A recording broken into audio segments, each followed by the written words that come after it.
বড় নেতাই হোক, তাকে কোনো প্রকার ছাড় দেওয়া হবে না। এবং এবং এক্ষেত্রে এটা সম্প্রদায় বিবেচনায় নয়, এটা রাষ্ট্রের বিবেচনায়, রাষ্ট্র নিরাপত্তা বিবেচনায় আইন শৃঙ্খলা বাহিনী এই ব্যবস্থা গ্রহণ করবে। যে বিভিন্ন গোষ্ঠী, বিভিন্ন গ্রুপকে উস্কে দিয়ে হামলা, তারপর সংঘর্ষের মতো ঘটনা গতকালকে আপনারা দেখেছেন। সকালে কিভাবে বিভিন্ন জায়গা থেকে, প্রান্তিক পর্যায় থেকে জনগণকে ভুল তথ্য দিয়ে 1000 করে টাকা দিয়ে ঋণ দেওয়ার স্বপ্ন দেখিয়ে ঢাকায় নিয়ে যাওয়া হয়েছিল একটা অস্থিতিশীল পরিস্থিতি তৈরির জন্য। আইনশৃঙ্খলা বাহিনী এবং সর্বোপরি ছাত্রদের অংশগ্রহণের মাধ্যমে সেই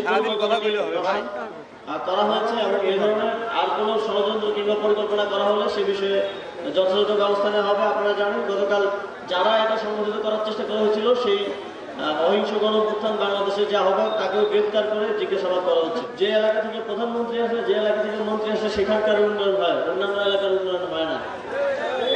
আপনারা দেখেছেন বাংলাদেশে খুব স্পেসিফিকলি গোপালগঞ্জ সহ আরো কিছু জেলার বিশেষভাবে উন্নয়নে নজর দেওয়া হয়েছে। যেখানে প্রয়োজন নেই সেখানেও রাস্তা করা হয়েছে, উন্নয়ন কার্যক্রম করা হয়েছে, কিন্তু অন্যান্য জায়গায় সেক্ষেত্রে বৈষম্যের শিকার হয়েছে জনগণ। তার মধ্যে রংপুর সহ উত্তরবঙ্গে একটা অন্যতম জায়গা। আমি আমার জায়গা থেকে নিশ্চিত করতে চাই, সরকারের উচ্চ পর্যায়ে বাজেট সহ আরো অন্যান্য উন্নয়ন কার্যক্রমের ক্ষেত্রে যে আলোচনা, সেখানে রংপুর এবং উত্তরবঙ্গের উন্নয়ন কার্যক্রমের আলোচনায় আমি বিশেষভাবে গুরুত্ব দিয়ে আপনাদের কথাগুলো সেখানে পৌঁছে দেব।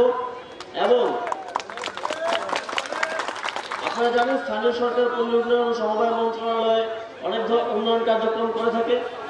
আমাদের স্থানীয় পর্যায়ে যে উন্নয়ন কার্যক্রম, সেক্ষেত্রে যেন কোনো প্রকার বৈষম্য না থাকে। দেশের বাকি জেলাগুলিতে যেভাবে উন্নয়ন কার্যক্রম হয়, সেটা যেন রংপুর সহ উত্তরবঙ্গে নিশ্চিত হয়। সেজন্য আমরা কাজ করব। আপনারাও তথ্য দিয়ে কোথায় কি প্রকার উন্নয়ন কার্যক্রম প্রয়োজন, সেটা এখানকার জেলা প্রশাসন, উপজেলা প্রশাসনকে আপনারা জানাবেন। তাদের মাধ্যমে আমরা সার্ভে করে অতি দ্রুত সময়ের মধ্যে পীরগাছা ইউনিয়ন সহ রংপুর জেলার বিভিন্ন উপজেলার সেই সার্ভেগুলো নিব, যে কি কোথায় রাস্তা, কোথায় কালভার্ট এবং ব্রিজের প্রয়োজন, এবং সেটা বাস্তবায়নের মন্ত্রণালয় থেকে আমি নির্দেশনা দেওয়ার মাধ্যমে সেটা দ্রুত বাস্তবায়নের ব্যবস্থা গ্রহণ করব।